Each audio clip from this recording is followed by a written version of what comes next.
की है। बयानबाजी का जो दौर है वो चल रहा है। वहीं रायपुर से हम खबर आपको बताते हैं, कांग्रेस ने लगाया है नगरीय निकायों में विकास ठप होने का आरोप। मामले में विधायक अजय चंद्राकर का पलटवार। कांग्रेस नेताओं ने सिर्फ अपना विकास किया है। कांग्रेस के लोगों ने जादू की सड़क बनाई, बूढ़ा तालाब बनाया। ये विकास के काम किसके लिए किए गए सब जानते हैं। तो कांग्रेस नेताओं ने सिर्फ अपना विकास किया है। कांग्रेस के लोगों ने जादू की सड़क बनाई, बूढ़ा तालाब बनाया। ये विकास के काम किसके लिए किए गए हैं सब जानते हैं। तो कांग्रेस ने नगरीय निकाय में विकास ठप होने का आरोप और इस पूरे मामले में विधायक अजय चंद्राकर ने पलटवार किया है। कांग्रेस नेताओं ने तो सिर्फ अपना विकास किया है। आपका विकास जिसका होना है उसका तो पूरा विकास हुआ, नहीं तो ये मेरे घर के सामने मैग्नेटो में जादुक सड़क जिसको बोलता हूं बनी है, देख लो। वो जादुक सड़क किसके विकास के लिए बनी? रायपुर में कितने तालाब का सौंदर्यीकरण हुआ है आप लोग देखने का एक अभियान चलाओ। निगम द्वारा कितने तालाबों का सौंदर्यीकरण किया गया है, कितने 24 घंटे पानी मिल रहा है, 24 घंटे बिजली मिल रही है। तो 1 मिनट में पता लग जाएगा कि विकास किसका हुआ है, बूढ़ा तालाब में कितने पैसे खर्च हुए हैं। ये विकास है। कांग्रेस जैसा विकास चाहती है। अपने समय में उन्होंने पूरा विकास किया, अब उनको जनता की चिंता होने लगी। चुनाव घोषित हुआ तो जनता की चिंता उन्होंने कभी नहीं की। 5 साल में एक लैंडमार्क वाला काम बता दें शहरी निकाय में उन्होंने किया हो तो। और रायपुर से खबर है, जहां नगरीय निकायों में प्रत्यक्ष चुनाव पर सियासत तेज हो चुकी है। पूर्व मंत्री अजय चंद्राकर का कांग्रेस पर बड़ा हमला। अप्रत्यक्ष चुनाव के जरिए हॉर्स ट्रेडिंग करते थे भूपेश बघेल। निचले स्तर के जनप्रतिनिधियों की खरीद फरोख्त की जाती थी। अप्रत्यक्ष प्रणाली से कांग्रेस ने लोकतंत्र का अपहरण किया। सबसे बेहतर तरीका प्रत्यक्ष चुनाव ही होता है, जो जनता जिसमें निर्णय लेती है। तो इस बार निकाय चुनाव प्रत्यक्ष प्रणाली से होना है और इसे लेकर अब बयानों का जो तीर है वो चल रहा। नगरीय निकायों में प्रत्यक्ष चुनाव पर सियासत तेज हो चुकी है। पूर्व मंत्री अजय चंद्राकर का कांग्रेस पर बड़ा हमला। अप्रत्यक्ष चुनाव के जरिए हॉर्स ट्रेडिंग करते थे भूपेश बघेल।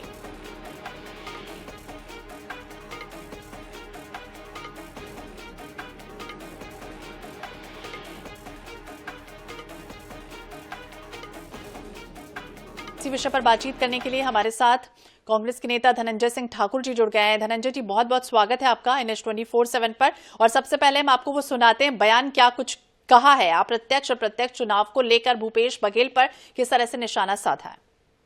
प्रत्यक्ष चुनाव ही सबसे सही चुनाव है और जनता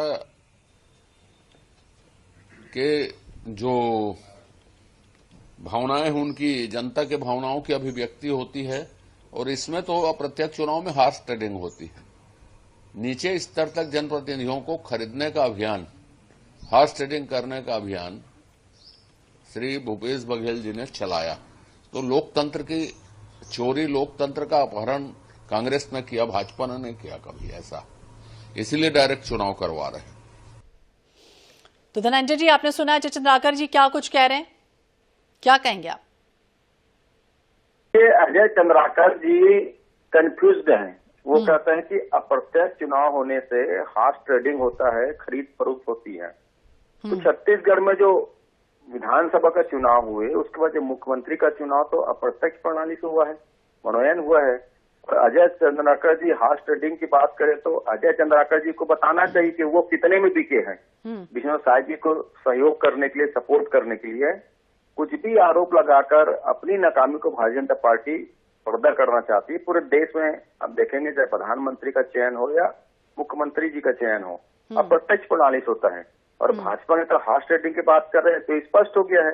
तो कांग्रेस पहले आरोप लगाते रही है कि नरेंद्र मोदी जी हो या भारतीय जनता पार्टी कहीं भी सरकार बनाती है तो खरीद फरोख्त बनाती है, उस पर इन्होंने मुहर लगा दी है। अब अजय चंद्राकर जी पता है, उन्होंने विष्णु साय जी को सपोर्ट करने के लिए खुद की कितने कीमत दर लगवाए थे, कितना कीमत लिए थे, तो स्पष्ट हो जाएगा। जी, अमित चिमनानी जी भी हमारे साथ जुड़े हैं, बीजेपी के मीडिया सेल प्रभारी हैं। बहुत बहुत स्वागत है अमित जी आपका NH24/7 पर। और हमारे साथ धनंजय जी भी जुड़े हुए हैं। जिस तरह से बयान सामने आया अजय चंद्राकर का हॉर्स ट्रेडिंग को लेकर, क्या कहेंगे? धनंजय जी भी ये कह रहे हैं कि कुछ भी बोलती है बीजेपी। देखिए, पहले तो प्रदेश की जनता को बधाई कि लोकतंत्र की बहाली हो गई। नगर निगम, नगरीय निकाय और नगर पालिका के चुनाव में अब जनता का अधिकार हमने बढ़ा दिया है, तो इसका स्वागत कांग्रेस को भी करना चाहिए। और कांग्रेस ने अप्रत्यक्ष क्यों किया था, जब वो प्रत्यक्ष था तो ये कांग्रेस बता नहीं पाई। पिछले बार जो रायपुर में महापौर चुनाव हुआ था, उसमें जनता के बीच आज भी ये चर्चा का विषय बना हुआ है कि जो महापौर चुने हैं वो कोई किसी गुण के आधार पर उनका चयन नहीं हुआ। वो भूपेश जी के नजदीकी थे और कहीं न कहीं किसी प्रकार से अन्य माध्यमों का सहारा लेकर के उनको बनाया गया। कि जनता के बीच चर्चा का विषय सबको पता है, जो लोग सुन रहे हैं वो इस चीज से सहमत होंगे। तो जब रायपुर में ऐसा हो चुका है, अन्य जगहों पर ऐसा हो चुका है और जनता के बीच चर्चा है, तो अजय चंद्राकर जी का ये बयान है कि हॉर्स ट्रेडिंग कर रहे थे पूर्व सीएम भूपेश बघेल। अमित जी, यहाँ पर तो हुआ रायपुर में, मैं तो इसका प्रत्यक्ष प्रमाण दे रहा हूँ आपको कि रायपुर में जो महापौर बने वो जनता को स्वीकार्य नहीं थे और आज उनकी इतनी अलोकप्रियता है कि कांग्रेस के ही लोग कहते हैं कि विधानसभा के चुनाव में रायपुर के महापौर की वजह से हार हुई है, रायपुर की सभी सीटें महापौर की वजह से हारी है कांग्रेस। ऐसा कांग्रेस ही कहते हैं। जी धनंजय जी, वो लायक नहीं थे तो वो महापौर कैसे बने? धनंजय जी, देखिए, मैं कह रहा हूँ ना, भारतीय जनता पार्टी के नेता नरेंद्र मोदी जी की पोल को खोल रहे हैं। 240 सीट मिला है। अभी बता कि चंद्रबाबू नायडू जी को, नीतीश कुमार जी को कितने में खरीदे हैं, क्योंकि नरेंद्र मोदी जी तो अलोकप्रिय हो चुके थे, जनता ने उनको तो चुना ही नहीं है। तो ये सारे जो प्रमाण भाजपा जो आरोप लगा रही है वो नरेंद्र मोदी जी के ऊपर फिट बैठता है। पूरे देश में चर्चा है कि लोकतंत्र का गला घोटकर, जनमत का अपमान करके, पैसों के दम पर, अडानी के जो पैसे मिलते उसके दम पर ये सरकार बनाती है। आज भाजपा नेता इस चीज को प्रमाण दे रहे हैं, उसको प्रमाणित कर रहे हैं। खुद पोल का हॉर्स ट्रेडिंग की बात है, क्योंकि नरेंद्र मोदी जी पे सबसे पहले लागू होता है। दूसरा ये कह रहे हैं कि अप्रत्यक्ष चुनाव प्रणाली से लोकतंत्र खतरे में था, तो विष्णु साय जी से इस्तीफा दिला दे और सीधा मुख्यमंत्री के चुनाव के लिए संविधान में संशोधन करा दे, क्योंकि ये तो फिर सरकार तो लोकतांत्रिक हो गई, जो राज्य में सरकार है। तो देखिए, बात जब छत्तीसगढ़ की चलती है और जवाब नहीं मिलता है तो ये केंद्र की अब प्रासंगिक उदाहरण देते हैं जिसका इस बात से कोई ताल्लुक नहीं है। मैंने जो बात कही कि क्या एजाज देवर जो हैं वो लायक महापौर थे जो चुने गए या किसी दबाव या अन्य माध्यम से चुने गए, क्या कांग्रेस उनको फिर से उम्मीदवार बनाएगी या प्रत्यक्ष प्रणाली का चुनाव है? अगर एजाज देवर को फिर से आप बनाते हैं प्रत्याशी तो हम मान लेंगे कि वाकई उनको चुना गया था। लेकिन एजाज देवर तो अभी हाल ही में बयान भी दे रहे थे कि उन्हें फिर से लड़ना है चुनाव, उन्होंने बहुत विकास कार्य किए यहाँ पर। हाँ, तो बताएं धनंजय जी, उतारेंगे क्या हमको? धनंजय जी, अगर अमित चिमनानी को भारतीय जनता पार्टी रायपुर के महापौर के पद के प्रत्याशी अभी घोषित कर दे, अमित चिमनानी घोषित कर दे कि वो महापौर के प्रत्याशी बनेंगे, महापौर का चुनाव लड़ेंगे, मान जाऊंगा कि भारतीय जनता पार्टी में लोकतंत्र है, कार्यकर्ताओं की बात सुनी जाती है। मैंने उदाहरण दिया ट्रेडिंग का, तिल मिला के जवाब दे नहीं पाए। भाई सबसे बड़ा उदाहरण तो नरेंद्र मोदी जी का है। दूसरा उदाहरण आप महाराष्ट्र में शपथ ग्रहण में देख लीजिए, कितने में बीके सिंधे और छत्तीसगढ़ की चर्चा नहीं करते क्या धनंजय जी? भारत का हिस्सा नहीं छत्तीसगढ़। आप प्रत्यक्ष और अप्रत्यक्ष में चर्चा कर रहे हैं, तो अप्रत्यक्ष चुनाव तो नरेंद्र मोदी जी से संबंधित कोई उदाहरण नहीं है क्या आपके पास? देते रहो ना, विष्णु साय जी कितने में खरीदे अजय चंद्राकर जी को बता दीजिए।